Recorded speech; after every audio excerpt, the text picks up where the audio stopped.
Maka di pagi hari ini kita bicara tentang As-Samiri, kisah seorang munafik di zaman Nabiullah Musa alaihi salatu wassalam. Qissatu As-Samiri. Siapa Samiri itu?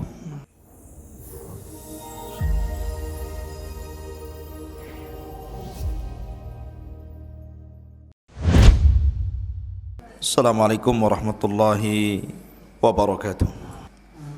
Innal hamdalillah nahmaduhu wa nasta'inuhu wa nastaghfiruh wa na'udzu billahi min shururi anfusina wa sayyiati a'malina. Man yahdihillahu fahuwal muhtad wa man yudlil falan tajida lahu waliyan mursyida.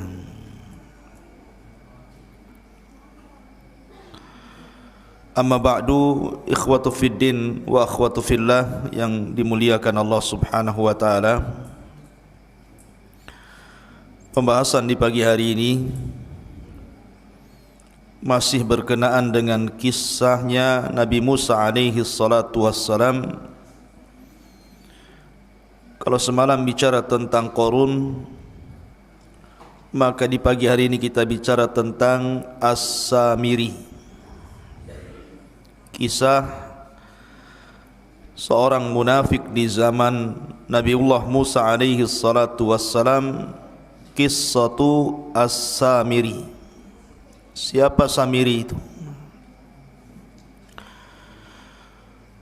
Sebelum kita masuk pada kisahnya Samiri yang membuat patung seperti anak sapi yang kemudian disembah oleh Bani Israel, saya akan urut dulu kisahnya.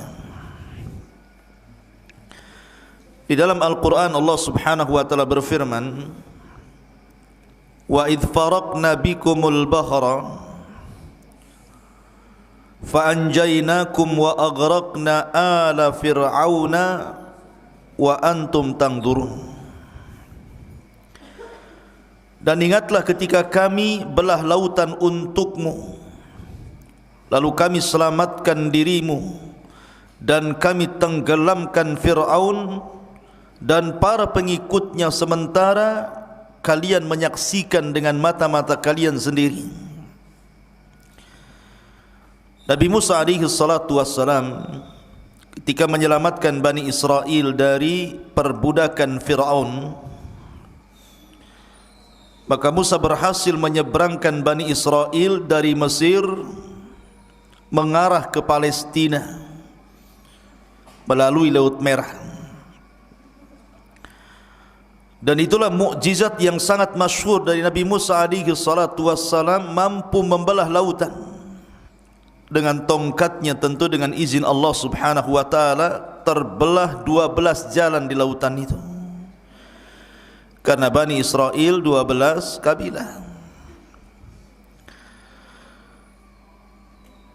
Ketika kemudian betul-betul mereka dikejar Fir'aun dan mereka sudah sampai di ujung lautan, sementara Fir'aun itu masih di tengah lautan, disangkanya itu jalan biasa, bukan lautan yang terbelah. Ketika betul-betul Fir'aun dan pasukannya di tengah-tengah lautan, maka Musa alaihi salatu wassalam ketika itu berada di sampingnya malakul Jibril, malaikat Jibril, yang membentuk seperti manusia, menggunakan pakaian putih, kuda putih, serba putih. Maka kata Jibril, tunggu dulu, biar betul-betul dia sampai di tengah dan semua pasukannya juga sampai di tengah. Baru ketika betul-betul ada di tengah, kata Jibril, sekaranglah kau pukulkan tongkatmu itu. Maka Musa memukulkan tongkat. Tiba-tiba lautan menyatu, maka Fir'aun pun ditenggelamkan Allah subhanahu wa ta'ala di Laut Merah ini. Dan Allah abadikan jasadnya. Artinya ditemukan jasadnya. Kemudian jasadnya Fir'aun sampai hari ini menjadi pelajaran dan kisah itu kisah beneran. Kalau anda ingin atau antum semuanya ingin melihat jasad Fir'aun, datang ke Mesir sana. Sana ada jasadnya Fir'aun.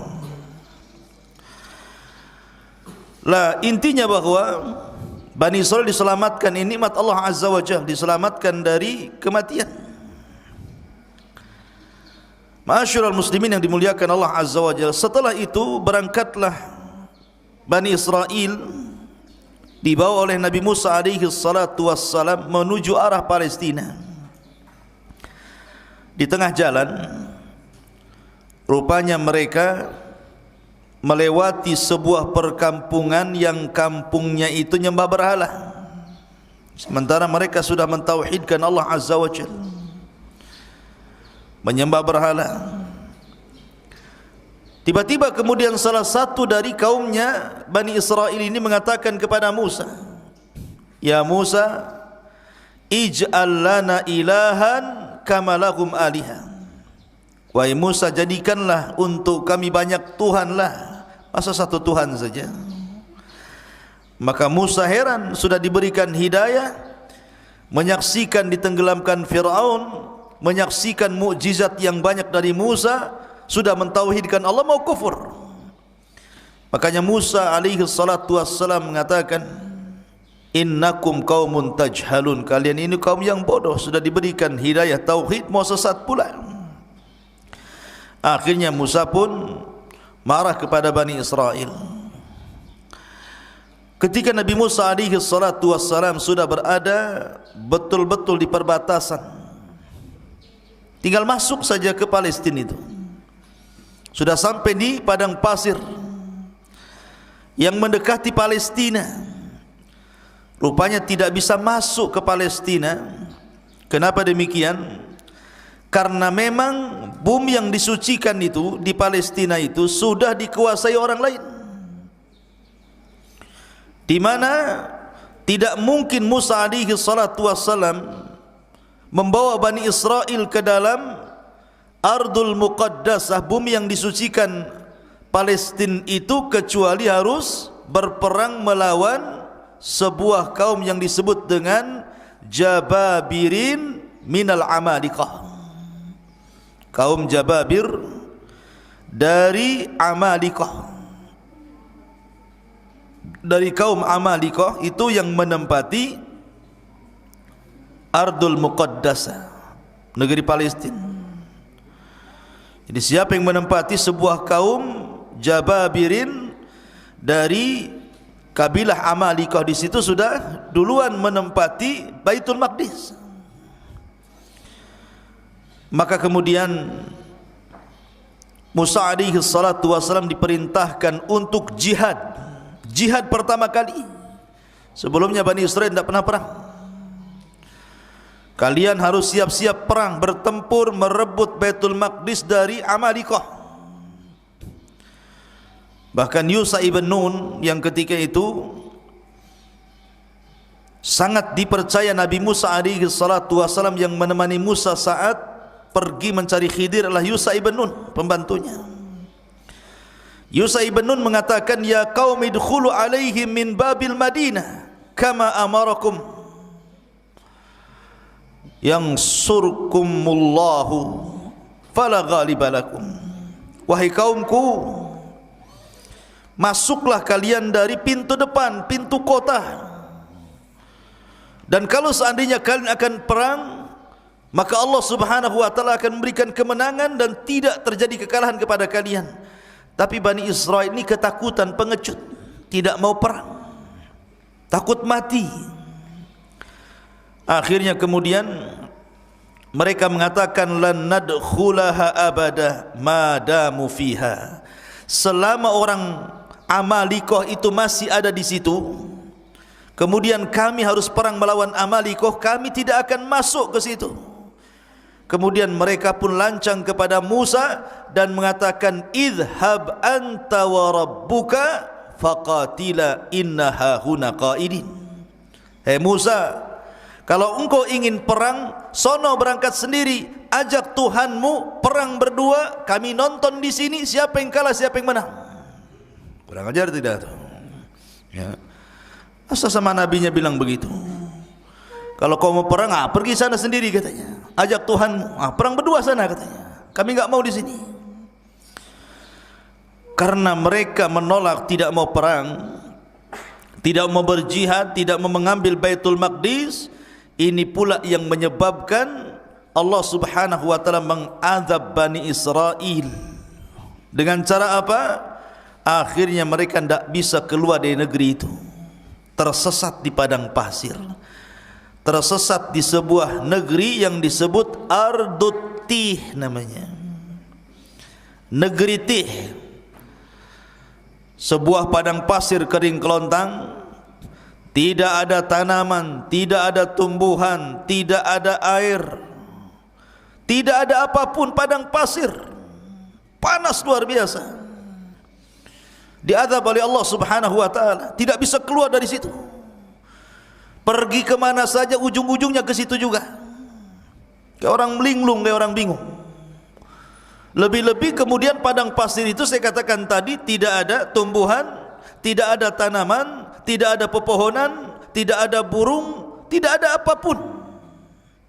Betul-betul kering kelontang, panas terik luar biasa. Mereka tidak bisa keluar dari situ. Tersiksa hidup mereka. Itulah disebut dengan Tih. Berapa puluh tahun mereka diuji oleh Allah? Fa innaha muharramatun alaihim arba'ina sanatan yatihuna fil ardi fala ta'sa 'alal qaumil fasiqin. Dan negeri Tih itu digambarkan dalam surah Al-Maidah ayat 26. Yatihun, maksudnya di negeri Tih. Allah berfirman, maka negeri itu terlarang buat mereka selama 40 tahun. Mereka akan mengembara kebingungan di bumi itu. Maka janganlah engkau wahai Musa bersedih hati memikirkan nasib orang-orang fasik itu. Biarkan saja mereka kebingungan seperti itu. Diajak perang tak mau. Ya. Akhirnya Allah uji mereka dengan diletakkan di bumi Tih, bumi kebingungan. Ma'asyiral muslimin, ikhwan akhwat yang dimuliakan Allah Azza wa Jalla. Ketika mereka tidak bisa keluar dari situ, terpaksalah mereka tinggal di situ. Dengan panas terik yang luar biasa, dengan kelaparan karena susah cari makanan. Apa yang mau dicari makanan? Binatang buruan pun tidak ada, dedaunan yang akan dimakan pun tidak ada, apalagi buah-buahan. Namanya padang pasir kerang kelontang, apa yang mau dimakan? Masa makan pasir? Tak mungkin. Akhirnya kemudian ketika mereka lapar, mereka datang kepada Musa alaihi salatu wassalam. Ya Musa, kami lapar, kami pengen makan. Tolonglah berikan kepada kami makanan. Berdoalah kepada Rabbmu agar diturunkan makanan kepada kami. Subhanallah, Allah Karim. Nabi Musa alaihi salatu wassalam walaupun melihat Bani Israel sudah kurang ajar, su'ul adab namanya kepada nabinya, tetap saja Musa itu sabar. Laqad udhiya katsiran fasabara. Musa itu sudah banyak diuji oleh kaumnya tapi sabar. Akhirnya Allah janjikan kepada Bani Israel yang tersesat di Ardut Tih itu diberikan makanan. Kalau pagi diberikan makanan man, kalau sore hari diberikan makanan salwa. Manna wassalwa. Apa itu manna dan apa itu salwa? Karena Allah Subhanahu wa taala berfirman tentang manna wassalwa itu. Ada yang mengatakan bahwa manna itu sejenis madu. Sejenis madu yang bisa dimakan, rasanya kayak madu, bahkan lebih manis dibandingkan madu. Dan itu untuk makanan di pagi hari. Diberikan kepada mereka alman. Adapun makanan di sore hari mereka akan diberikan salwa. Salwa itu sejenis burung, daging burung. Kemudian diletakkan di tempat yang tinggi, tinggal diambil saja. Subhanallah ikhwan. makanan pagi dan makanan sore itu, ketika terbit dan ketika tenggelam matahari itu, Allah mudahkan semuanya. Mereka tidak perlu cari lagi, tidak perlu lelah letih. Pokoknya mereka pagi hari lapar, tinggal diambil saja, sudah ditentukan tempatnya, nanti tahu-tahu sudah ada saja manna itu tiap pagi. Dan juga burung-burung yang siap santap, tahu-tahu sudah ada saja di sore hari. Subhanallah, ini keajaiban. Tinggal ambil saja. Mau makan pagi sarapan, tinggal cari ambil, sudah ada man di situ. Kalau sudah sore mereka lapar, tinggal makan kemudian salwanya. Ini nikmat mana lagi, ikhwan? Makan enggak perlu nyari lagi, enggak perlu kerja, enggak perlu pontang-panting gitu ya. Enggak perlu menjadikan kepala di bawah kaki di atas. Ngapain pula kayak gitu ya? Tetapi Bani Israel ini kaum yang degil, ikhwan.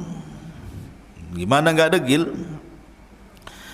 Mereka mengatakan, wa id qultum ya Musa lan nasbiru ala ta'amin wahid fad'u lana rabbaka yukhrij lana mimma tumbitul ardu min baqliha wa qithaiha wa fumiha wa adasiha wa basaliha.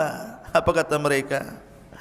Sudah enak dikasih manna wassalwa, tinggal ngambil makan. Itu makanan lezat, makanan diberkahi, enak luar biasa. Mereka mengatakan, hai Musa, kami tidak sabar, tidak tahan dengan satu macam makanan ini aja. Asyik salwa manna, salwa manna. Cobalah, kata Bani Israel, mohonkanlah untuk kami kepada Tuhanmu, hai Musa, agar dia mengeluarkan bagi kami dari bumi ini tumbuh-tumbuhan, yaitu sayur-sayuran, ketimun, bawang putih, kacang adas, bawang merah. Cobalah yang lain, yang seperti ini nih. Maunya itu bawang-bawang, sayur-sayur, sayur bayam, sayur kangkung, bayam duri kan itu. Maunya itu yang gitulah. Manna wassalma kami bosan katanya. Lihat bagaimana orang-orang Bani Israel ini aneh. Allah sudah berikan makanan terbaik, mau pula makanan-makanan yang rendah-rendahan. Makanya Musa mengatakan kepada Bani Israel, qala atastabdiluna alladhi huwa adna billadhi huwa khair ihbitu misra. Kata Musa alaihi salatu wassalam, kenapa kalian mengganti makanan baik dengan makanan yang rendah? Itu rendah itu. Bawang merah, bawang putih, sayur-sayur itu makanan rendah. Kau bisa datang kemana saja ada itu. Kenapa harus minta kepadaku? Tapi mana salwa ini tidak bisa dicari, karena itu makanan dari Allah Subhanahu wa taala langsung. Tapi kalau hanya bawang putih, bawang merah, kacang-kacangan, sayur-sayuran, kau tinggal pergi ke mana daerah di situ. Misron di sini bukan Mesir, tapi daerah mana saja itu mudah dicari. Kenapa pula kemudian kalian tidak mau memakan manna wassalwa lagi? Ihbitu misran fa inna lakum ma sa'altum. Pergilah kau ke sebuah desa atau kota atau daerah, pasti kamu akan memperoleh apa yang kalian minta. Sebab ini Allah mengatakan, dzuribat alaihimudz dzillatu wal maskanatu wa ba'u bighadabim minallah. Maka ditimpakanlah kepada mereka nista dan kehinaan, serta mereka mendapatkan kemurkaan dari Allah Subhanahu wa taala. Ketika mereka kehausan, mereka datang kepada Musa, ya Musa, kami haus, air sedikit, ini rebutan banyak orang nih. Maka Allah Subhanahu wa taala firmankan, wa idistasqa Musa liqaumihi faqul nadrib bi asaqal hajar fanfajarat min khuthnata asyrata ainan. Dan ingatlah ketika Musa memohon air untuk kaumnya, lalu kami berfirman, pukulkanlah tongkatmu pada batu itu, niscaya akan memancarkan padanya 12 mata air. Maka Musa pun kemudian memukulkan ke batu di padang pasir itu, keluar 12 sumur. Kenapa? Karena kabilah Bani Israel ada 12, jadi jangan rebutan. Kamu punya sumur masing-masing nih. Ya, kamu jangan kabilah ini, jangan kau minum di sini, sumurmu yang sana. Jadi jumlah sumur disesuaikan dengan jumlah kabilah. Kemudian mereka mengatakan, ya Musa, panas, ini padang pasir, enggak ada pohon untuk bernaung, kami hanya di tenda-tenda panas. Akhirnya mereka pun kemudian meminta kepada Musa alaihi salatu wassalam agar Allah menaungi mereka. Makanya Allah mengatakan, wa dhallalna alaikumul ghamam wa anzalna alaikumul manna wassalwa, dan kami naungi kalian dengan awan. Tiba-tiba ada awan yang menghalangi antara kepala mereka dengan matahari, sehingga mereka tidak kepanasan lagi. Kurang apa nikmatnya Bani Israel? Mereka panas dikasih awan menaungi mereka sehingga tidak tersengat matahari. Mereka minum, Musa alaihi salatu wassalam kemudian memukulkan tongkat, keluar sumber mata air. Mereka lapar, Allah turunkan manna dan salwa. Dalam riwayat, mereka pun meminta baju, karena bajunya sudah lama mereka pakai gitu, enggak ganti-ganti. Tuh, bayangkan sampai minta baju, ya, baju lebaran. Sampai kemudian bukan hanya itu saja, mereka meminta macam-macam kepada Musa alaihi salatu wassalam.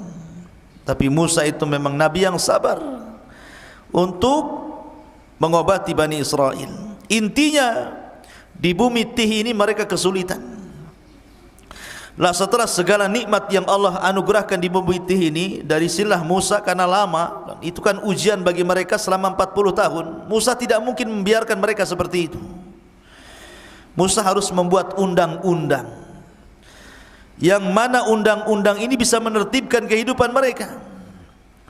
Maka Musa pun meminta kepada Allah untuk diturunkan undang-undang kepada mereka.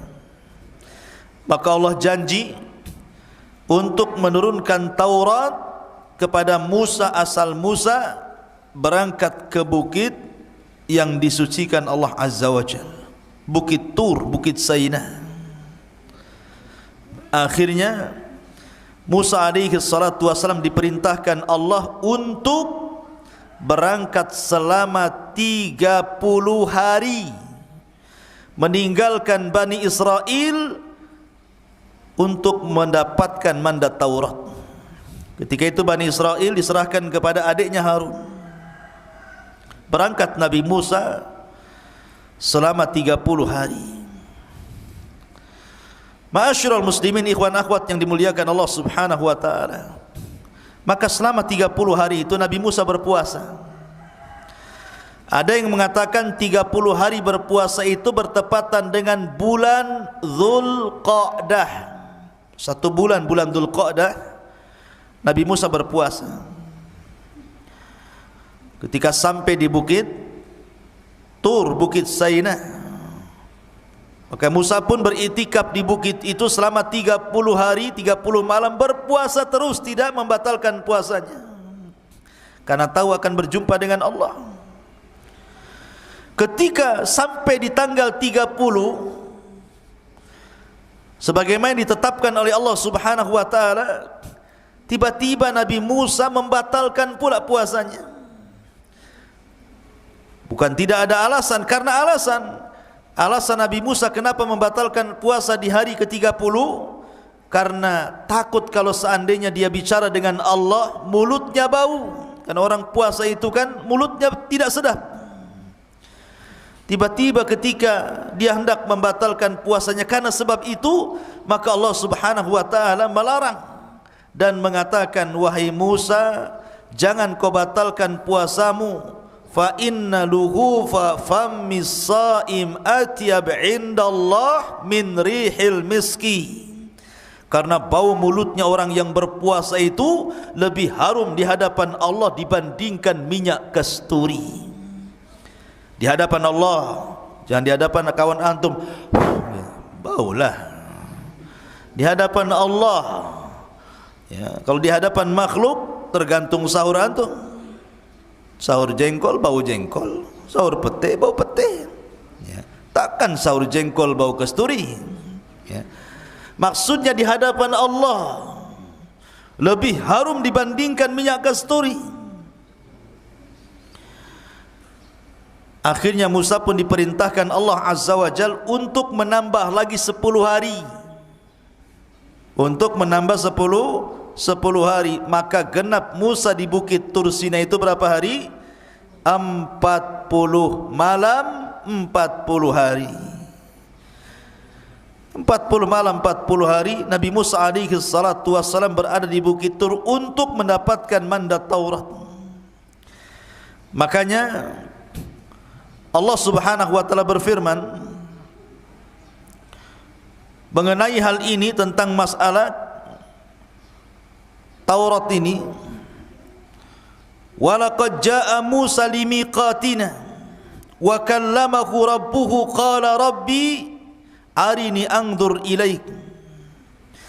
Dan ingatlah ketika kami berjanji kepada Musa untuk memberikan Taurat sesudah 40 malam. Setelah 40 malam, wa wa'adna Musa 30 lailatan, awalnya kami janjikan kepada Musa 30 malam, wa atmamnaha bi ashrin, dan kami meminta untuk menyempurnakan dengan 10 malam lagi, berarti 40 malam. Fatamma miqatu rabbih 40 laila, maka sempurnalah pertemuan antara Musa dengan Rabbnya 40 lailatan, 40 malam. Maksudnya gini, yang 30 itu bulan Dzulqa'dah, yang 10 itu bulan Dzulhijjah. Berarti di malam ke-40 bertepatan dengan Idul Adha, karena yang 30 hari bulan Dzulqa'dah, yang 10 hari 10 awal bulan Dzulhijjah. Berarti hari ke-40-nya ketika Taurat turun itu di Idul Adha. Idul Adha, tanggal 10 Dzulhijjah. Dan di sini pula Allah menyempurnakan Islam dengan menurunkan surat Al-Maidah, Al-yawma akmaltu lakum dinakum wa atmamtu alaikum ni'mati wa raditu lakumul Islam madinah. Pada hari ini kusempurnakan agamaku Islam, kusempurnakan nikmatku Islam, dan kuridhai Islam sebagai agama kalian. Maka setelah mendapatkan Taurat, tiba-tiba Musa alaihi salatu wasallam berkeinginan untuk ingin menatap Rabbnya, ingin melihat Rabbnya kayak apa yang selama ini selalu bicara di balik tabir, dan tabirnya Allah adalah cahaya. Pengen tahu kayak apa bentuknya, kayak apa wajahnya. Akhirnya Musa mengatakan, Rabbi arini anzur ilaik, ya Rabb, bisakah kau tampakkan dirimu kepadaku biar aku bisa melihatnya. Maka Allah Subhanahu wa taala mengatakan, lan tarani walakin dur ilal jabal fa in istaqarra makanah fasawfa tarani. Falamma tajalla rabbuhu lil jabali ja'alahu dakka wa kana Musa sa'iqa wa kharra Musa sa'iqa falamma afaqa qala subhanak tubtu ilaika wa ana awwalul mu'minin. Kata Allah Subhanahu wa taala, ya Musa, engkau enggak mampu melihatku. Bukan aku tidak bisa dilihat, matamu yang enggak sanggup melihatku, kata Allah. Akan tetapi kalau kau enggak yakin, lihatlah bukit yang penuh dengan batu itu, Bukit Tur Sinai ini. Kalau aku menampakkan diriku kepada bukit itu dan bukit tidak bergerak dari tempatnya, kau akan melihatku. Tapi kalau sebaliknya, bukit itu hancur karena melihatku, maka selamanya kau tidak bisa melihatku. Falamma tajalla rabbuhu, ketika Rabbnya menampakkan diri lil jabali, kepada gunung, apa yang terjadi? Ja'alahu dzakka, tiba-tiba gunung gempa, hancur, lebur, berantakan. Wa kharra Musa sa'iqa, Musa terpental kemudian pingsan. Tiba-tiba Musa mengatakan, tubtu ilaika, aku tobat kepadamu ya Rabb. Falamma afaq, ketika dia sadar dari pingsannya, tubtu ilaik, aku tobat kepadamu ya Rabb. Wa ana awwalul mu'minin, aku beriman tidak perlu kau tampakkan zatmu kepadaku, katanya.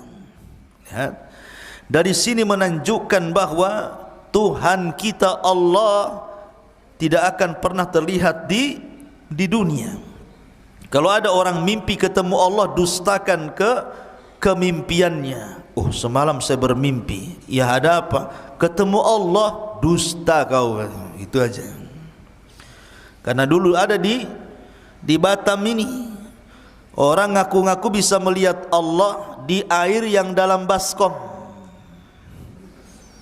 Jadi ada ajaran sesat di Batam dulu, kalau anda ingin melihat Allah bayar 500.000. Masuk ke kamar, di situ ada baskom diisi air, entah komat kamit waswesnya apa gitu kan. Kemudian suruh dilihat, kau lihat situ. Nanti kau akan melihat Allah di situ, katanya. Ya, sampai anjing mencret pun nengok gitu, mana bisa?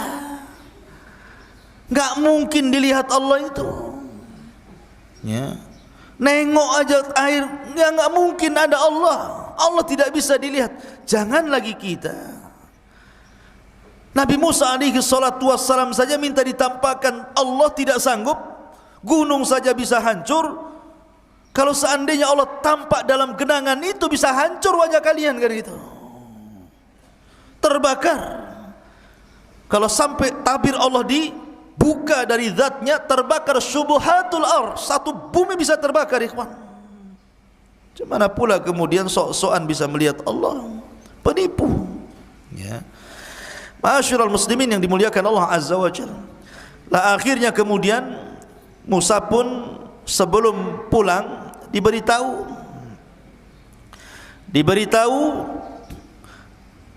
bahwa Samiri, ini kisahnya, bahwa Samiri 10 hari sudah berhasil menyesatkan Bani Israel. Allah Subhanahu wa taala mengatakan tentang kisah Samiri ini, wa ma'ajalaka an qaumika ya Musa, dan mengapa engkau datang lebih cepat dari kaummu hai Musa? Qala hum ulai ala athari wa ajiltu ilaika rabbi litarda. Dia Musa berkata, itu mereka sedang menyusulku, aku akan segera datang kepadamu Tuhanku, karena engkau ingin dan karena aku ingin mendapatkan ridhamu. Kemudian qala fa inna qad fatanna qaumaka min ba'dika wa adhallahumus Samiri. Dan Allah berfirman, sungguh kami telah menguji kaummu wahai Musa setelah engkau tinggalkan selama 40 malam, dan mereka telah tersesatkan oleh Samiri. Jadi begini, ketika Musa berangkat meninggalkan Bani Israel berapa hari tadi? 30 hari. Kemudian disempurnakan 10 hari menjadi 40 hari. Jadi dari 30 hari itu Samiri belum buat ulah tuh. Samiri buat ulah itu 10 hari ketika Nabi Musa menambah hari puasanya. Mereka sesat selama 10 hari, bayangkan. Hidayah itu milik Allah, ikhwan.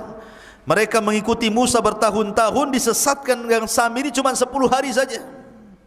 Bagaimana cara menyesatkannya? Samiri ini terjadi khilaf para ulama siapa Samiri. Ada yang mengatakan Samiri ini salah satu dari Bani Israel. Ada yang mengatakan Samiri itu artinya dia bukan dari Bani Israel, dia kaum Kibti, kaumnya Fir'aun, tapi mengikuti ajaran Musa. Pura-pura munafik, mengikuti ajaran Musa, kemudian ikut di belakang Nabi Musa. Lah ketika Musa menyeberangi lautan, ini Bani Israel ini, mereka berat membawa emas-emas orang-orangnya Fir'aun. Jadi ada sebagian emas-emas itu diambil dari tetangga-tetangga mereka waktu di Mesir. Ada yang pinjam uang mereka kan berupa dinar, emas gitu ya.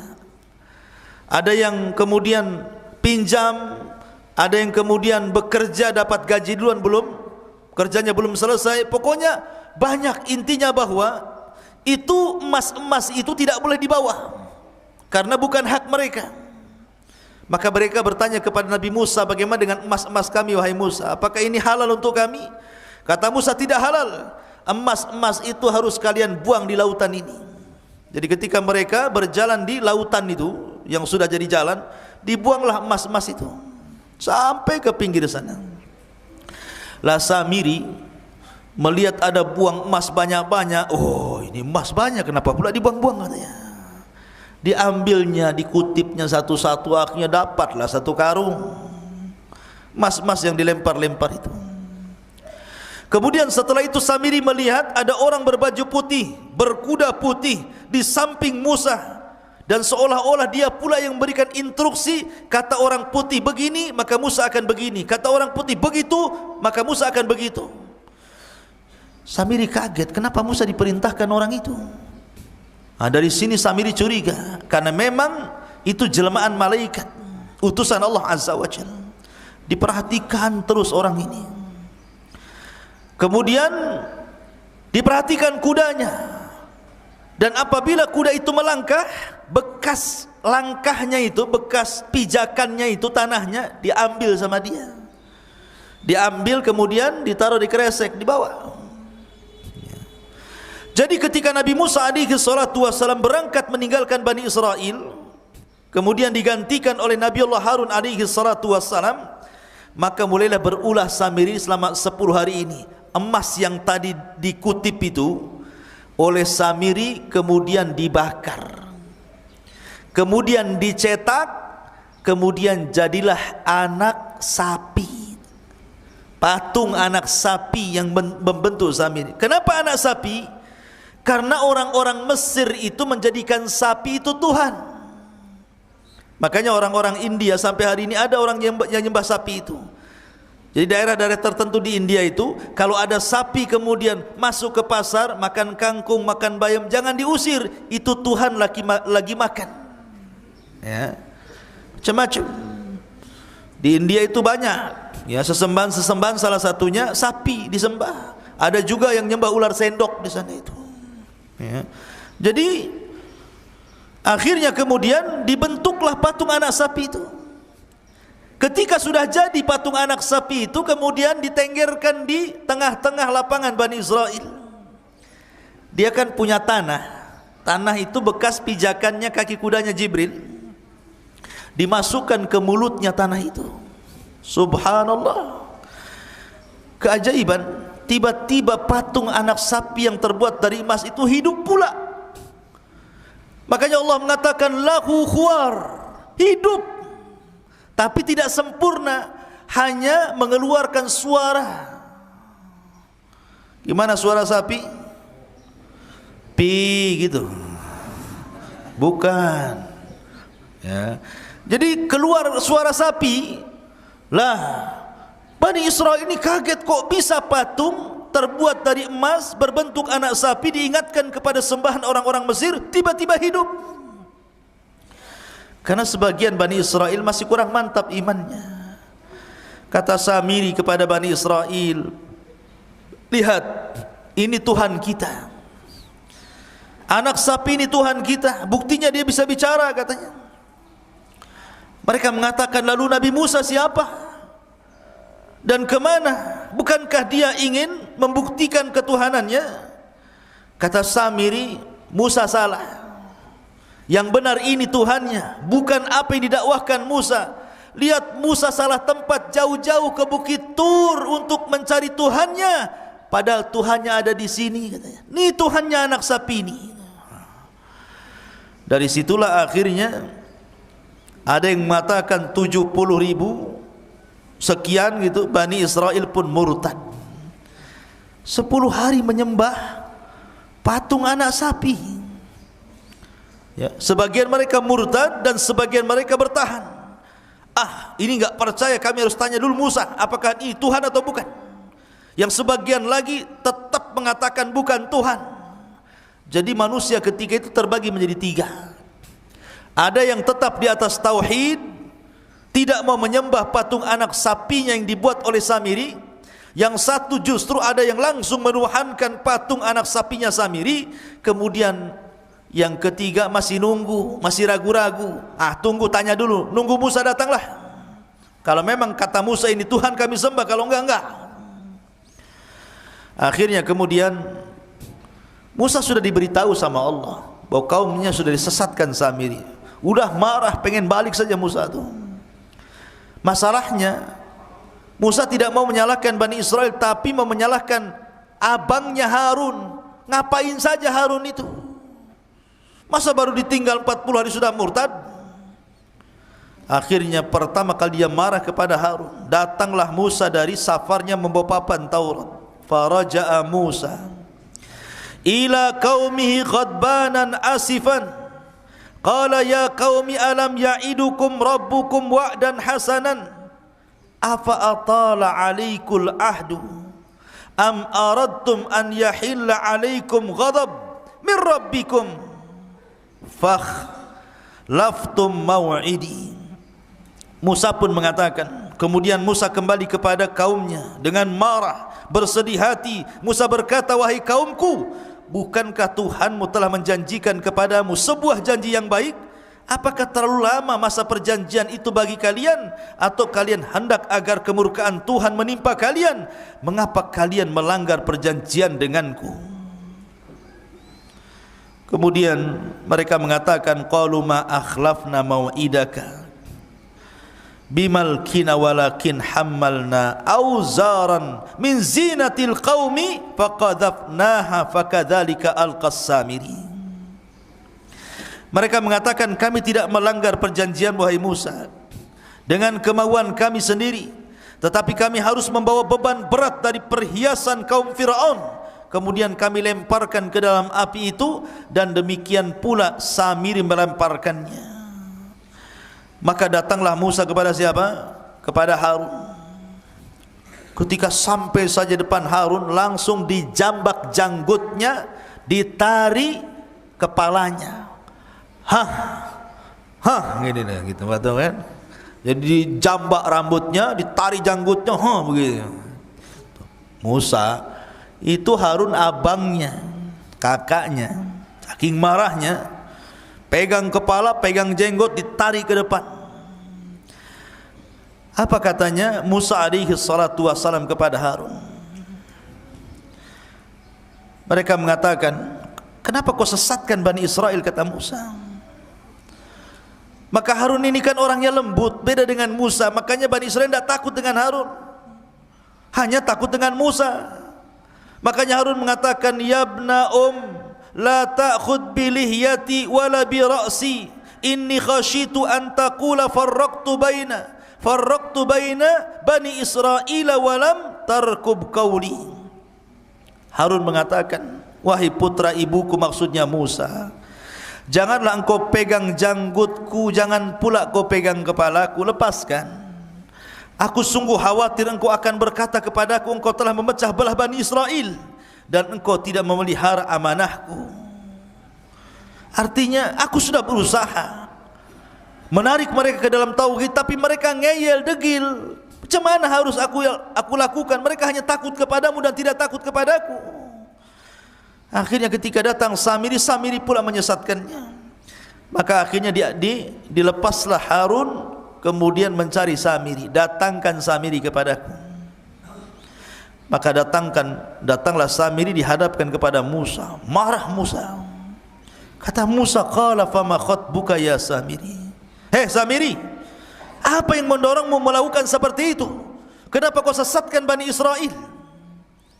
Kata Samiri, qala basartu bima lam yabsuru bi faqabadtu qabdatan min atharir rasul fanabattuha wa kadzalika sawwalat nafsi. Dengan entengnya Samiri mengatakan, aku mengetahui sesuatu yang tidak mereka ketahui, hai Musa, dan aku ambil segenggam tanah dari jejak Rasul, maksudnya Jibril, kakinya kudanya Jibril, lalu aku melemparkannya ke dalam api yang di situ sedang dicetak anak sapi Samiri.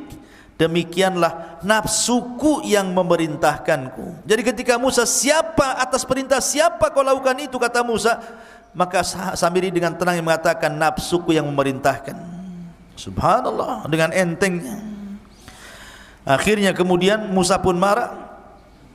Maka sebagai hukumannya Nabi Musa alaihi salatu wasallam berdoa kepada Allah agar Samiri tidak boleh mendatangi manusia, dan manusia tidak mungkin mendatangi Samiri, dia akan hidup sendiri selamanya. Ya. Itu sebagai hukumannya, akan hidup sendiri. Manusia tidak bisa bicara, dia pun tidak bisa bicara dengan manusia. Tetapi memang Al-Quran dan Sunnah tidak menjelaskan kematiannya, karena Samiri habis itu diusir oleh Musa dan tidak diperkenankan untuk hidup di zaman di lingkungan Bani Israel. Sehingga ada yang menyangka bahwa Samiri adalah Dajjal di akhir zaman, tapi kita katakan Dajjal bukan Samiri dan Samiri bukan Dajjal.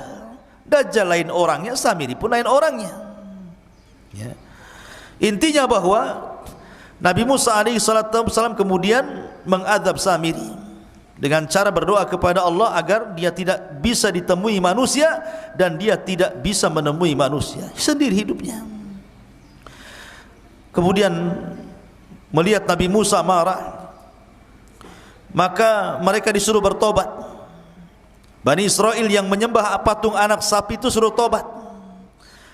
Tiba-tiba kemudian diilhamkan kepada mereka untuk mengucapkan la illam yarhamna rabbuna wa yaghfir lana lanakunanna minal khasirin. Kalau Rabb kami tidak merahmati kami dan tidak mengampuni dosa-dosa kami, kami termasuk orang rugi. Terus itu yang dibicarakan oleh orang-orang yang menyembah patung itu. Masalahnya Musa mengatakan, aku datang sudah bawa papan Taurat ini, dan isi papan ini kalau sampai ada orang musyrik seperti kalian, hukumannya adalah saling bunuh-bunuhan. Kalian harus pulang, ambil bawa pisau dapur, tusuk-tusuk kalian, saling tusuk di antara kalian, saling bunuh di antara kalian. Itu tobatnya. Karena Allah mengatakan, wa idh qala Musa liqaumihi, wa idh qala Musa liqaumihi, dan ketika Musa berkata kepada kaumnya, ya qaumi innakum zalamtum anfusakum bittikhadikumul ijla fatubu ila bari'ikum faqtulu anfusakum dzalikum khairul lakum inda bari'ikum fataba alaikum ila akhiril ayat. Wahai kaumku, karena kalian sudah menzalimi diri kalian menyembah patung anak sapi, tobat kalian. Tapi tobatnya faktulu anfusakum, bunuh diri kalian. Mak, tobatnya ngeri. Kalau antum di dalam Islam, kalau orang datang ke dukun kemudian menyesal, tinggal balik syahadat, balik ke Islam. Ini tidak. Kalau orang sudah melakukan kesyirikan, maka cara tobatnya harus saling membunuh. Anda bawa pisau dapur, saya bawa gergaji, berperanglah sampai mati, sampai dua-duanya mati. Dan itu lebih baik. Sebab kalau mereka menolak untuk saling membunuh, mereka pun akan mati juga. Karena ketika mereka menolak untuk saling membunuh, maka mereka teringat dengan Nabi Musa. Musa pernah mengangkat bukit Tur, kemudian diletakkan di atas kepalanya. Tobat atau dilempar bukit ini katanya. Kalau tidak tobat mati juga kena gunung, kalau tobat mati juga, sama-sama mati. Masalahnya kalau tobat mati, mati syahid. Tapi kalau mati kena lempar gunung, mati sangit namanya. Enggak syahid kan gitu, karena kena azab ya. Akhirnya mereka perang saling bunuh-bunuhan, dan itu lebih baik bagi mereka. Matilah hampir 7.000 Bani Israel gara-gara menyembah patung anak Samiri ini. Ya, jahatnya Samiri, munafik, menyesatkan. Akhirnya kemudian Nabi Musa pun setelah kasus Samiri ini tetap masih tidak bisa keluar dari Ardut Tih itu, maka Allah Subhanahu wa taala takdirkan Musa pun meninggal. Tapi sebelumnya Harun meninggal, baru kemudian Musa. Bagaimana Harun meninggal? Dikatakan oleh ahli tafsir, jadi suatu ketika Nabi Musa dan Harun ini naik ke atas bukit, meninggalkan Bani Israel karena lelah gitu kan, ingin santai berdua saja, naik ke atas bukit. Tiba-tiba di atas bukit itu melihat ada pohon di situ. Kemudian tiba-tiba Harun alaihi salatu wassalam mengatakan, ya Musa, inni uhibbu an anama ala hadas sarir. Dan di bawah pohon itu kayak ada tikar. Ada tikar, sudah ada tikar, ada pohon, ada tikar. Kata Harun, ya Musa, kayaknya saya ingin tidur di sini, katanya. Kata Nabi Musa, nam alaih, silahkan tidur. Tapi kemudian Harun mengatakan, inni akhafu ayyatiya rabbi, ayyatiya rabbu hadal bait fayaghdhabu alayya. Tapi aku takut, wahai Musa, kalau seandainya aku tidur di sini, tiba-tiba Rabb pemilik rumah ini kemudian datang dan murka kepadaku. Kata Musa, la tarhab, jangan takut, aku akan melindungi dirimu, tidur saja. Kata Harun mengatakan, ya Musa, kau juga tidurlah di sini di sampingku, di sampingku. Jadi kalau ada apa-apa kau bertanggung jawab. Akhirnya kemudian Nabi Harun tidur, Musa pura-pura tidur. Rupanya Allah subhanahu wa ta'ala mengirim malakul maut. Ketika tidur itulah Harun dicabut nyawanya, kemudian diangkat ke langit dengan tikar-tikarnya sekali. Itu dalam sebuah riwayat yang dikatakan oleh Imam As-Sudi. Tapi dalam riwayat yang lain, riwayat Ali bin Abi Thalib radhiyallahu an, intinya ketika Harun dan Musa meninggalkan Bani Israel, tiba-tiba kemudian Allah mengurum malakul maut. Kemudian malakul maut ini mencabut nyawa Harun. Kemudian akhirnya malaikat ini membawa jasadnya, kemudian menguburkannya entah di mana, tidak ada yang tahu. Musa pun sedih, kemudian kembali menemui Bani Israel. Harusnya saat kesedihan ini dihibur, malah dituduh pula dia yang membunuh Nabi Harun. Ya bayangkan, Bani Israel marah kepada Musa, kau bunuh Harun ya, katanya. Karena Harun itu Nabi yang dicintai Bani Israel, orangnya lembut, maka dicintai, disukai Bani Israel. Kalau Musa itu orangnya keras, ditakuti Bani Israel. Jadi ketika berdua jalan ke bukit, kau pulang sendirian, tiba-tiba Harun tidak ada. Akhirnya mereka marah kepada Musa, aqaltalta Haruna ya Musa, kenapa kau bunuh Harun wahai Musa?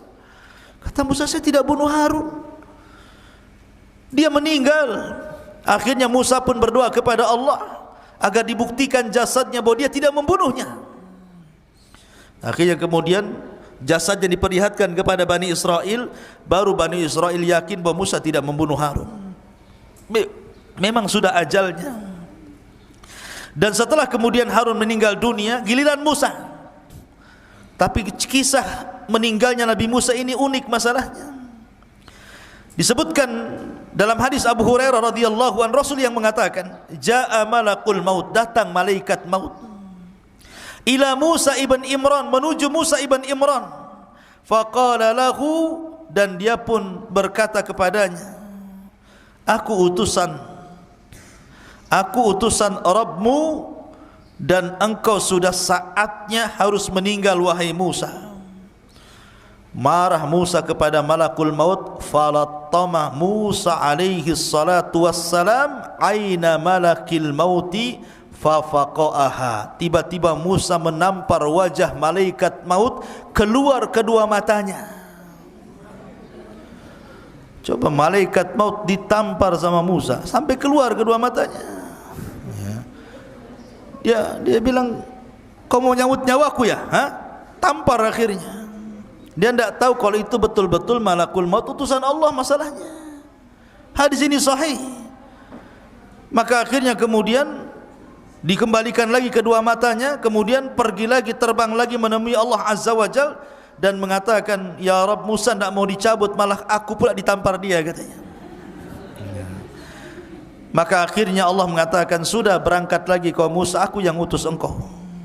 Katakan kepada Musa, saatnya dia meninggal, usia dia sudah selesai. Maka faraja'a malakul maut, maka malakul maut kembali lagi menemui Musa alaihi salatu wassalam dan mengatakan, innaka dan dia mengatakan kepada Musa, wahai Musa, sesungguhnya aku diutus oleh Allah subhanahu wa ta'ala untuk mencabut nyawamu. Akhirnya kemudian Musa pun, karena ini tahu perintah Allah subhanahu wa ta'ala, maka dicabutlah nyawa Musa alaihi salatu wassalam sementara Musa berada di negeri linglung, negeri Tih, tidak bisa keluar dari situ. Maka Harun dan Musa sama-sama meninggal di Ardut Tih ini. Lalu siapa yang meneruskan tongkat estafet dakwah Musa? Pembantunya yang kemudian menjadi nabi, namanya Yusha ibn Nun. Yusha ibn Nun yang diberikan mukjizat oleh Allah bisa menahan matahari. Bagaimana kisahnya? Jadi ketika kelompok-kelompok pengecut yang diajak perang itu sudah mati semuanya, generasi-generasi itu mati semuanya, datang generasi baru, anak-anak muda pemberani dipimpin Yusha bin Nun, baru mereka mau perang. Ketika itu mereka menyerbu orang-orang Amalekah yang menguasai Al-Quds, Baitul Maqdis. Ketika kemudian peperangan hampir dimenangkan, tiba-tiba masuk di hari Jumat, sudah hampir tenggelam matahari, dan mereka dilarang tidak boleh perang hari Sabtu masalahnya, karena hari Sabtu bagi orang Yahudi itu hari yang diagungkan. Makanya nanti kita akan kisahkan tentang kisah Ashabus Sabti, orang yang diadab di hari Sabtu. Jadi matahari tinggal tenggelam. Ini kalau tenggelam di Jumat sore berarti sudah masuk Sabtu, sementara ini sudah mau menang. Akhirnya berfikirlah Yusha ibn Nun, maka dia menatap matahari dan mengatakan, inni ma'mur kama annaki ma'mur. Aku diperintahkan Allah sebagaimana kau juga diperintahkan Allah. Tolong jangan tertenggelam dulu sampai Allah menangkan perangnya. Maka matahari di situ saja tidak bisa tenggelam, sampai perang betul-betul menang baru kemudian tenggelam. Maka ini mukjizatnya Yusha ibn Nun, bisa menahan matahari. Kalau antum jangan pergi matahari, ya tetap saja matahari pergi. Atau antum yang pergi ke matahari, kemana? Ke Nagoya sana, ada matahari ya. Tapi bukan matahari di atas ya. Jadi Yusha ibn Nun yang kemudian berhasil menguasai Baitul Maqdis dan Bani Israel bisa masuk ya. Disitulah kisah bagaimana Samiri menyesatkan Bani Israel sampai kepada kisah Yusha ibn Nun. Dan kisahnya panjang tentang masalah Bani Israel, karena nanti ada masa-masa yang disebut dengan Ahdul Qudha, ada masa-masa yang disebut dengan Ahdul Mulukul Awal, ada namanya Ahdul Mulukul Thani, dan begitu seterusnya. Seperti Ahdul Qudha itu setelah wafatnya Yusha ibn Nun, maka Bani Israel terpecah menjadi beberapa kabilah tuh ya. Tetapi mereka masih dipimpin oleh Nabi, dan Nabi yang terakhir yang memimpin adalah Nabi Samuel. Itu Nabi yang terakhir memimpin. Tapi karena Bani Israel pusing, bosan dipimpin para Nabi, akhirnya kemudian minta dipimpin raja. Maka raja yang pertama yang dipilihkan Samuel atas izin Allah adalah rajanya Talut, yang kemudian melawan Jalut. Di antara tentara Talut ada Nabi Dawud, masih kecil. Ketika melawan Jalut, Jalut ini kan orangnya besar, tentaranya banyak. Talut ini orangnya kecil tapi kuat, tentaranya sedikit. Hanya 314 orang sisa dari sekian ribu melawan ribuan tentara Jalut. Ketika sebelum perang, di masa itu kan ada sistem mubarazah. Orang kalau sebelum perang zaman dulu itu adu tanding dulu, mana jagoanmu, nih jagoan gua. Kemudian bertarung sampai mati. Akhirnya Jalut sendiri yang maju dan mengatakan, siapa yang bisa mengalahkan saya? Tentara Talut tidak ada yang berani. Siapa yang berani sama Jalut? Rupanya Nabi Dawud pula yang masih kecil dari sekian pasukan, dialah pasukan yang paling kecil, yang paling muda. Berani pula Dawud ini. Dawud ini orang miskin, kerjanya mengembala kambing, biasa ngelempar anjing dengan batu. Jadi kalau dia lempar anjing dengan batu itu sampai mati anjing itu dilempar batu, dan selalu tidak meleset. Ya, nah, kalau ada anjing lempar antum sini. Jadi ketika kemudian dia maju melawan Jalut, ini batu sudah ada beberapa di tangannya nih. Ketika betul-betul berhadapan, tidak bergulat Daud, dilempar aja batu kepalanya, pecah kepalanya, mati itu Jalut tuh. Ketika mati Jalut, dilempar batu kerikil sama Nabi Daud, maka pasukan Talut merasa bangga akhirnya karena pimpinannya dah mati. Tunggang langgang, menanglah pasukan Talut. Dinikahkanlah Daud dengan putrinya. Ketika Talut meninggal, maka dialah yang jadi raja. Kemudian Daud meninggal dunia, kemudian diwariskan kepada Sulaiman. Dia pula yang jadi raja. Lah, inilah raja dan raja plus nabi. Itu cuma dua di Bani Israel, Nabi Daud dan juga Sulaiman. Dia raja plus nabi. Sulaiman juga raja plus nabi.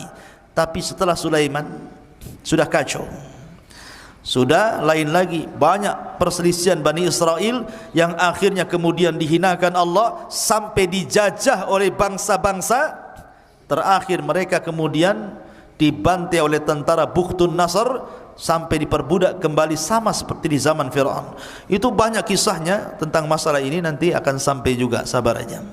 Taib, ini diantara kisah tentang Samiri. Kita buka tanya jawab. Hadiahnya banyak, sisa semalam. Pertanyaan yang pertama untuk ikhwan dulu, sebelah kanan. Dapat Mikako. Pagi-pagi Mikako pula. Sebelah kanan sini.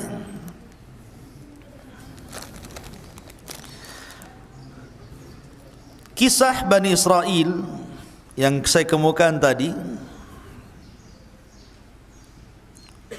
berawal dari diselamatkan Bani Israel dari Mesir menuju Palestina.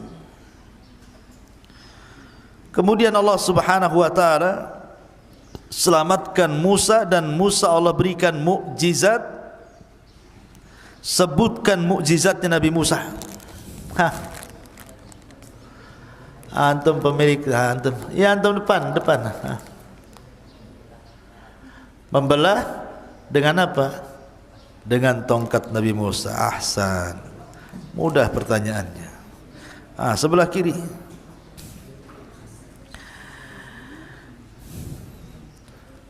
Nabi Musa alaihi salatu wassalam ketika hampir sampai di Palestina, kemudian harus berperang melawan siapa?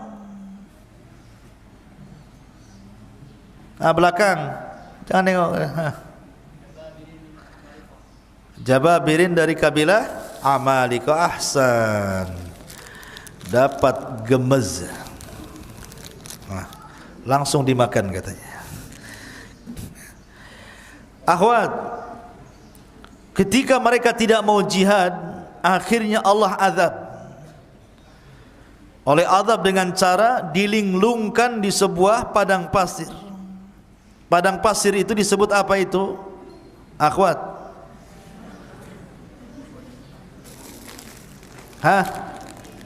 Ardut tih. Ahsan. Dapat tiktak atau enak suka. Yang tak suka enak tak suka lah ya. Antara sini satu. Ahwat lagi, satu lagi. Perhatikan. Apa dua makanan di negeri Tih itu yang langsung diberikan Allah? Ahsan, manna dan salwa. Dapat 6 keping biskuit original. Apa ini? Nabati. Taib. Ikhwan, ketika mereka diberikan manna dan salwa, lama-lama bosan. Karena bosan akhirnya mereka minta makanan lain. Makanan lainnya apa ini? Semangat kalian tuh. Makan kacang-kacangan, sayur-sayuran itu aja. Sama apa? Cabai-cabean, bawang-bawangan. Jangan cabai-cabean. Dapat filau. Ahsan.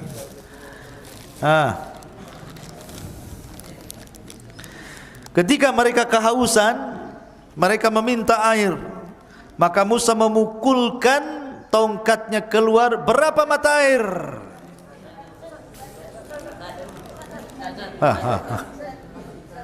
Antum apa? 12 mata air. Ahsan. Dapat antum. Si banyak. Wafelo. Dapat wafelo. Akhwat dapat wafelo. Taib. Ketika mereka kepanasan, kemudian mereka meminta payung supaya jangan langsung tersentuh matahari. Apa payungnya? Awan. Ahsanti, dapat wafelo. Mudah-mudah saja. Satu lagi, dapat apa ini? Sama juga dapat wafer berkrim perisa coklat.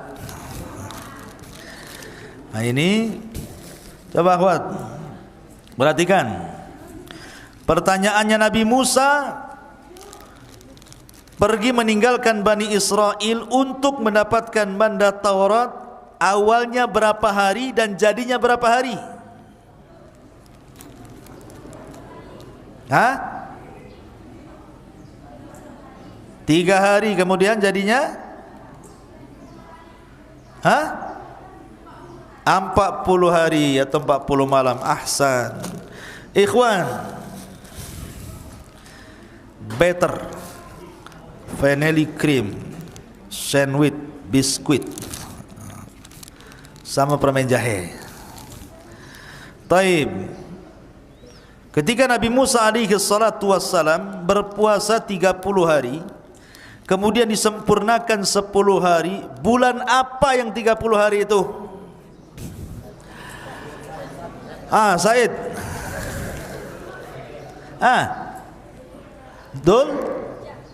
Dhul Hijjah yang 30 hari.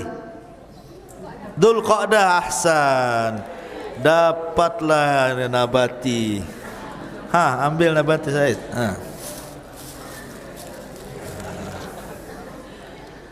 Malkit. Dapat malkit. Momogi. Ketika turunnya Taurat bertepatan dengan Id apa? Antum. Idul Adha. Ahsan. Tayyib. Cepat-cepatan sekarang, jangan main-main. Wafelo, akhwat, wafelo.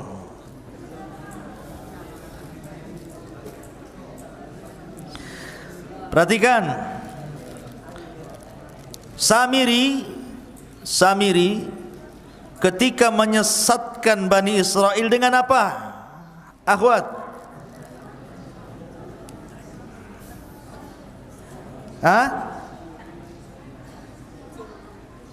Halo. Dengan patung anak kambing, anak sapi. Taib. Ahsan. Ya. Ikhwan,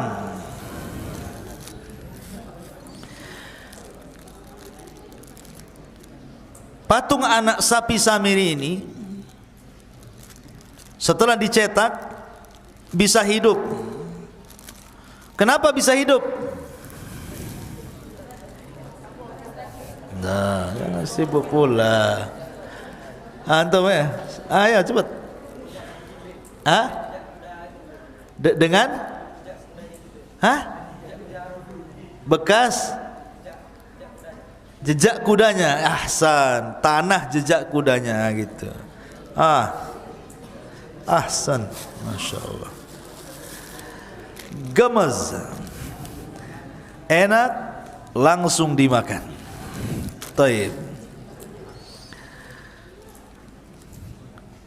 Lah ketika kemudian Nabi Musa alaihi salatu wasallam tahu bahwa Bani Israel disesatkan, kemudian dia pun marah kepada saudaranya Harun. Apa yang dilakukan Nabi Musa kepada Harun?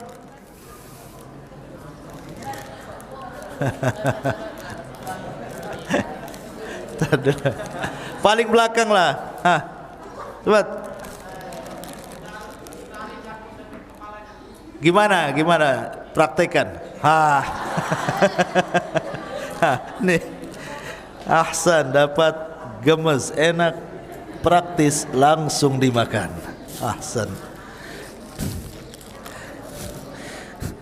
Taib. Akhwat, di mana Harun meninggal?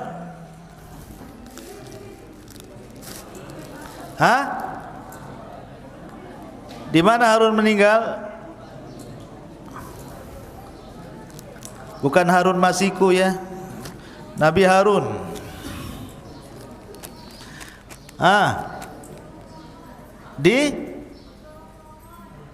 Di bawah pohon.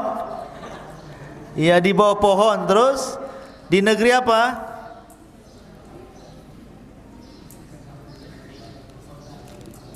Di negeri apa? Ahsan, Ardut. Allah, lama kali. Ya. Taib. Samiri ini siapa? Ikhwan, siapa Samiri itu? Belakang. Coba.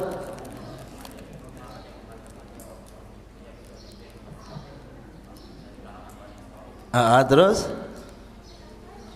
ada yang mengatakan juga orang Kibti.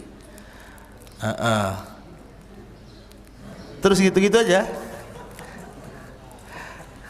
Dia ngapain dia? Itu nasabnya. Awalnya dia pengikut Nabi Musa, kemudian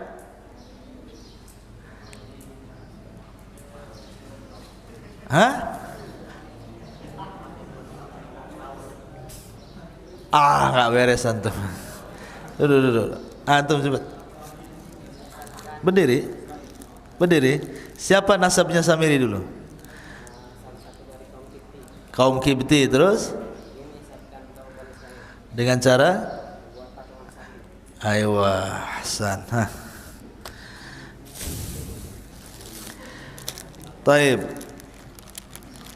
Akhwat, mudah pertanyaannya. Siapa nabi yang digelar kalimullah?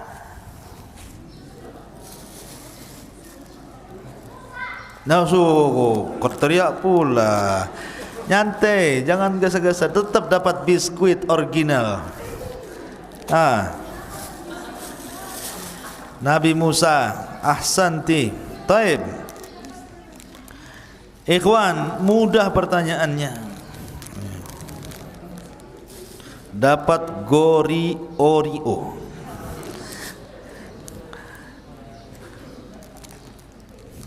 Nabi Musa alaihi salatu wassalam, beliau meninggal sama dengan Harun. Pertanyaannya, gimana dia ketika hendak dicabut malakul maut?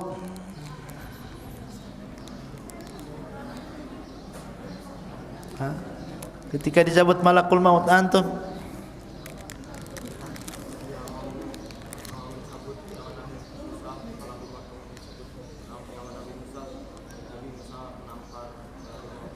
sampai keluar matanya. Ayo. Terus kembali kepada Allah ya. Terus minta izin kepada Allah ya. Terus balik lagi kepada Musa, diberitahu kalau dia diperintah Allah. Antum nih, saya tuntun jawabannya. Dapat juga gori Oreo. Taib. Berapa lagi nih? Ahwat, perhatikan. Ketika Nabi Musa membelah lautan dengan tongkatnya, dibuat berapa jalan lautan itu? Hah? 12. Ahsanti. Dapat apa ini? Apollo. Dapat Apollo. Ikhwan, Wafelo, krim yang lumer dan berlimpah. Tayyib. Mudah pertanyaannya. Nabi Musa alaihi salatu wassalam termasuk Nabi Ulul Azmi. Sebutkan Ulul Azmi itu siapa? Yang lurus di sini.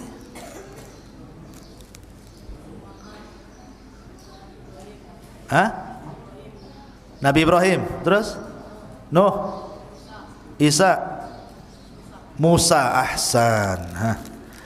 Ambil antum keju susu tuh. Akhwat muda, berapa jumlah nabi dan rasul dalam Al-Quran? 25. Ahsan. Apollo dapat. Berapa jumlah nabi secara keseluruhan dalam hadis Abi Dzar, ikhwan?